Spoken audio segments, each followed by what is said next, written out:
Hi everyone, my name is Matthew Harrison and I'm a farming systems scientist at the Tasmanian Institute of Agriculture, and this video follows previous videos that I've done with APSIM since 2018. Now I do this webinar with APSIM Next Generation, and APSIM Next Generation is the most recent version of APSIM, and the layout's a little bit different to the older version of APSIM, which was called APSIM Classic. So what I've done here is I've just opened up a grazing example. So to do that, you go to the home screen, you go to open an example, you go to your program files, you go to your APSIM Next Generation directory, which is this funny looking 2020 with the date sort of thing, and then you go to examples, and you see a number of examples in there, and I've just opened up simple grazing. Double click on it and it'll open. So you've got your home screen here, and then you have your simulations that pop up on different tabs up the top here. So I've got one simulation already open, so we go to simple grazing example. Now you can either do this first or just do it last, but in order to get data and to get graphs, you should run a simulation. So ideally, you should do this last when all of your simulations checked. But as we've got an example here, and we're pretty confident that it's going to run, we can run all of the simulations in the file, and you can see that it's running all of the 5 simulations in the file, and then it's completed the simulation in about 5 seconds. So now we can expand this tree here on the left hand side. I'll just go through each of the components, but the main thing I want to talk about in this webinar is the differences between grazing rules, and they're shown in each of these 5 APSIM grazing examples.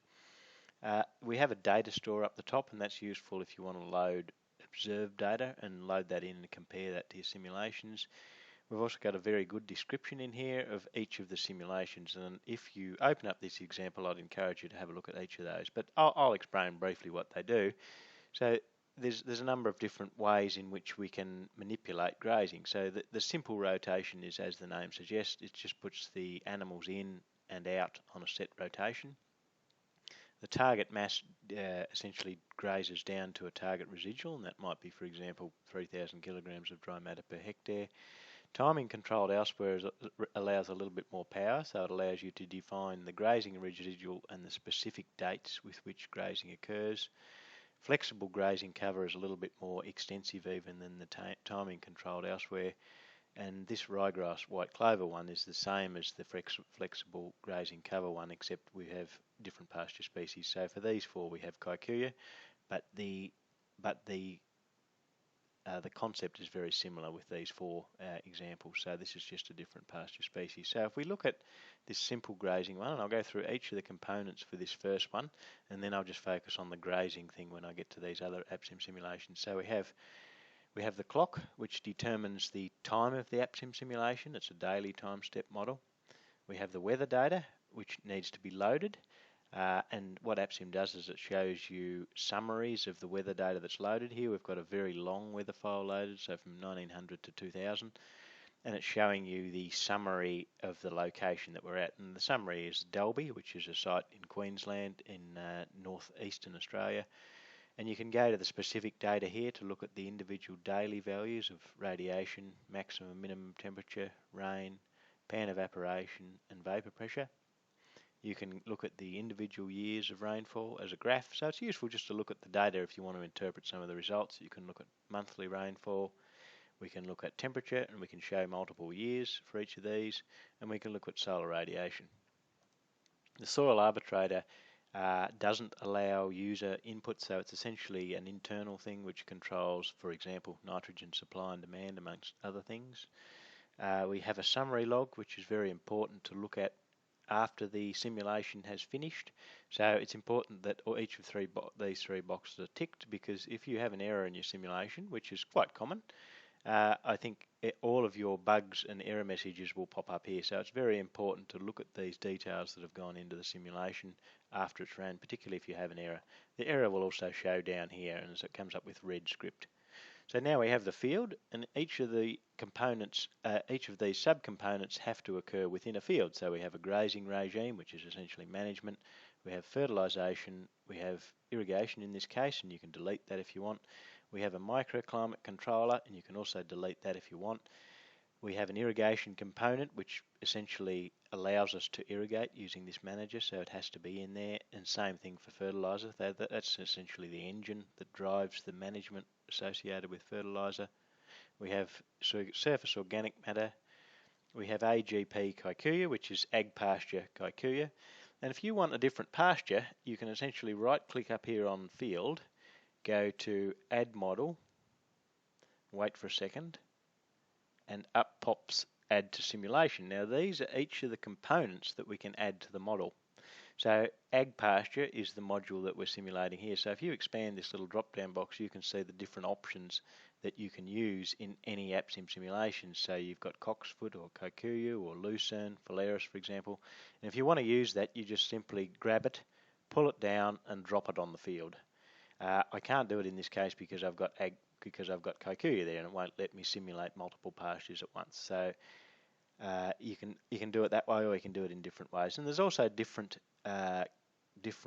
components there that you can drop on the simulation that aren't related to grazing, that are just related to the general components that go in the field. So for example, ag forestry, CLEM, which is crop livestock enhancement model, and so on. So if we just go back to the field, now the simple grazing thing is the main component that I want to focus on in this webinar. This is the component that's replicated, that's different between each of these simulations. So the only thing that's different is this simple grazing component here. So what we've done here is we've selected simple rotation. So it's giving us the option to use a simple rotation, a target mass, or both.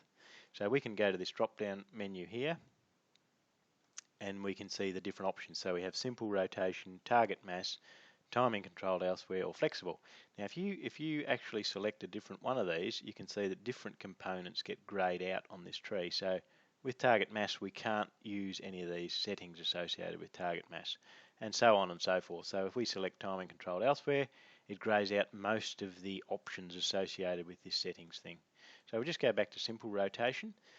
So this rule here is saying that we're allowing 21 days between each grazing. On every 21st day, the pasture will be grazed again. Here we have the minimum grazable dry matter to trigger grazing. So the pasture has to reach 3,500 kilos per hectare to start grazing. If it doesn't reach that, grazing won't start. If you set that to 0, it'll turn grazing off. Residual pasture mass after grazing, in this case we're saying 2,000. All of these are grayed out, so they're not appropriate. We've got optional here, start and end of grazing windows. So we're saying we only want to start in the 1st of June and end on the 15th of September. Note the date format, so that's days and that's month. And then we have urine and dung defaults. So I suggest you just leave those as the default if you're just trying an initial example. And then the fraction of the population decline due to defoliation. So that's very useful for persistence. The default is 0, but I encourage you to have a look at what happens if you change that to greater than 0. So once we've done that, we simply go to the report. So remember what the settings were. It was start grazing at 3,500 and stop at 2,000. So start when it initially reaches 3,500 and graze every 21 days. So we just keep that in mind when we look at this. So the simulation has ran. Okay, so it's become more than 3,500, but that's probably because it's before the 1st of June. So remember that we didn't allow grazing before the 1st of June. We didn't allow it after the 15th of September. So it's grazing down to about 2 tonne to the hectare, which is good. It's triggering grazing, which is this reduction here at about 3,500, which is also good. And then it's stopping grazing. You can see the pasture accumulate here at the end of September, which is very good as well. So ABG is above ground biomass. Here you're showing this green column is the amount of grazed material removed, and these are other components that you can add to the graph. If you expand this graph tree, you can see the different components in there, and you can change their colour, or you can change the variable plotted, and you can see that there's a lot of variables in there. So the way to add more variables to the simulation, if you want to look at different outputs, which is something that I did earlier, we might say what is the actual stress on the pasture. So what's the temperature stress, what's the water stress, for example, what's the nitrogen stress doing, which is very important for understanding why a crop grows or a pasture grows and responds in the way that it does. So I went back to the report component, and in here we have the different variables that you can use for APSIM to output. So this component here shows the reporting variables. This section here shows the reporting frequency. So it's going to output at the end of the day, and that means this is the main component, so it's coming from the clock, and this is the variable that's associated with the clock. So what I've added here is I've added a bunch of variables related to stress, and you might say, well, how do I actually know what the code for that would be? Well, it's quite easy, because you just look at this first variable here relates to the APSIM main tree, so it's AGP KQ in square brackets, which is this component here, and this variable, fraction par, or photosynthetically active radiation, comes from this component here. And you might say, well, I don't actually know what the variable would be. So to do that, APSIM has a thing called Intellisense. So if we just delete that, and as soon as you hit the full stop, if you type in that variable there, and then you hit the full stop, it has a thing called Intellisense. It takes a second to pop up because there's a large number of variables, and up comes all the variables, and then we're away. So it's got the variable name, it's got the units, it's got the type, and it's got the description, and it's got literally hundreds there, and you might want to go through them in your own time and have a bit of a look at them. It's very, very useful. So I can't remember what I had there, but you can also delete it as well if you don't want it there. So we just return again, and then it's got different variables here. It's also got a description of the aggregation type up here in green. So if you want to comment out something, so APSIM doesn't use it, you put 2 forward slashes in front. And if it turns green, that means APSIM will ignore that line. So that's called a comment. So we go back here, we want to run this simulation just to ensure that we have no errors. And now what we want to look at is the stresses. So what I've done here is I've just copied a graph. So I've just pulled that up there and dumped it on the field again so that it's copied. And I've renamed it stresses. As you can see, I've copied it from this cover one. So what I want to do is, these names here are inappropriate. So I want, let's have a look at what stresses do I want. I want nitrogen supply, and we might make that green, I think is okay. So we rename this nitrogen in supply. We might make this one a stress related to, say, temperature.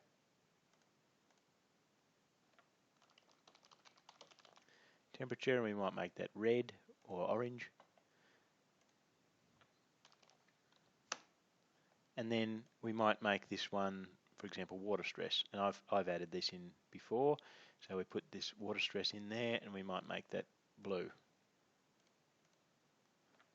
Water.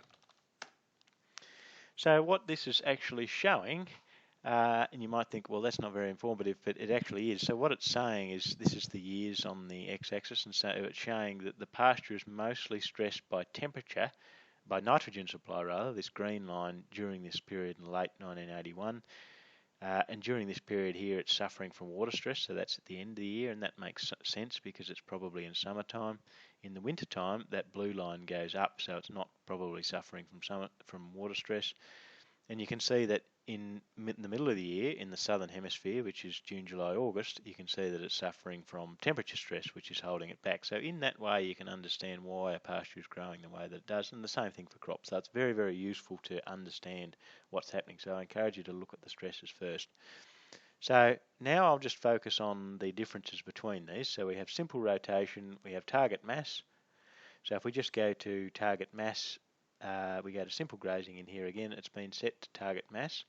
So the simple grazing rules are now greyed out, we can't alter them, but we can set the target mass of pasture to trigger a grazing event on monthly values, and there should be 12 values in there, and there should be 12 values in here. So these are start grazing, these are residual biomass at the end of grazing, and again you've got grazing rules down here.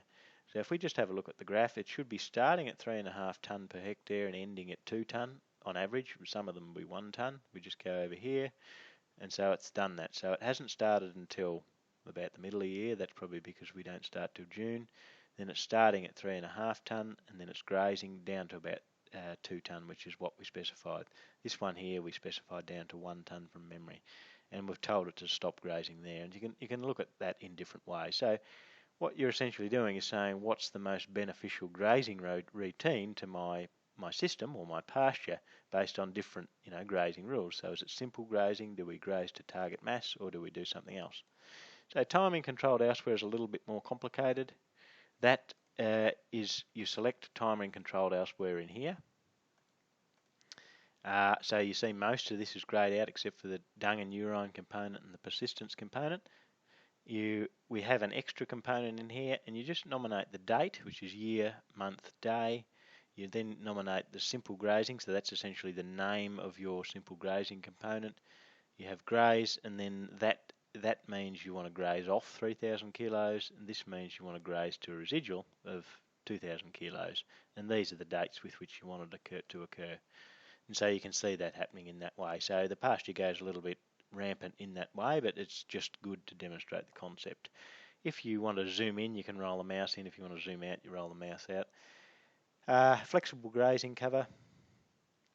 The difference here is you've selected flexible, and we've now specified the settings for flexible grazing. So what we've said here is we only want to allow grazing when the total amount of ground cover is greater than 0.95. So it's pretty much, we've got a very high leaf area index, and the pasture biomass to stop grazing is about 2 tonne to the hectare. So that's a very different concept, a different way of thinking about grazing, but that might be how a farmer or a farm manager looks at and operates his farm. So it's also useful to look in that way. So you can see that it's stopping at 2 tonne to the hectare, and you can also say, well, it's only reaching about 5 tonne to the hectare when we've got a cover of about 0.95. And you can see, compared with the other simulations, that the amount of dead material is much higher, probably because we have much higher green biomass. And this final one is exactly the same as the previous one, but we've just included now ryegrass and white clover instead of kikuyu. Kikuyu is a tropical grass. If we go to harvested pasture, you can see that we have essentially a different growth because we've got different, rooting biomass, we've got different photosynthetic properties. So that's all I wanted to say in this presentation, and thank you for your time and thank you for watching, and I'll see you in the next presentation. Cheers.